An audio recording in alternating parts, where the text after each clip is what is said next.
I have a theory about autism and a full moon.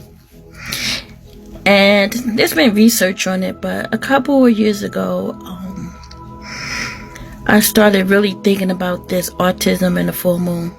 I noticed that whenever there was a full moon, Darius had a hard time sleeping.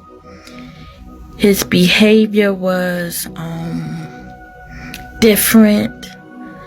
I started connecting it with the moon. Like every time there's a full moon, I noticed that we were up all night. He was more aggressive, more meltdowns, tantrums, if you will. And I started keeping track of this. And I was like, every time there's a full moon, this dude is different. So I'm like, the moon has an effect on his behavior.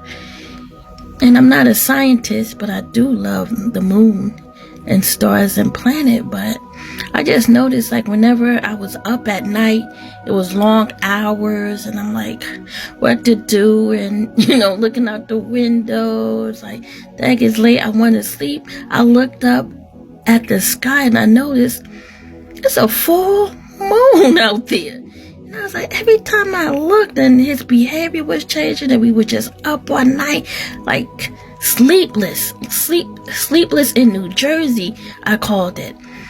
And I used to say to Darius, every kid in the world is asleep except you. I used to say that to him. And I would just look out the window, and it was night, and I just like to look at the stars. And I noticed that every time we were up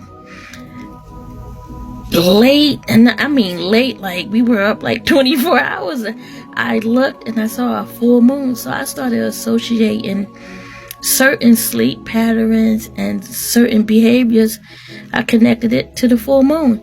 And I'm not a scientist, I'm just trying to figure out things. So let me know what you think about autism and the moon. And do you think the moon has an effect on kids with autism? Do you think the moon has an effect on anyone? Like they say about moons and werewolves and Halloween and all that kind of stuff. Let us sister know.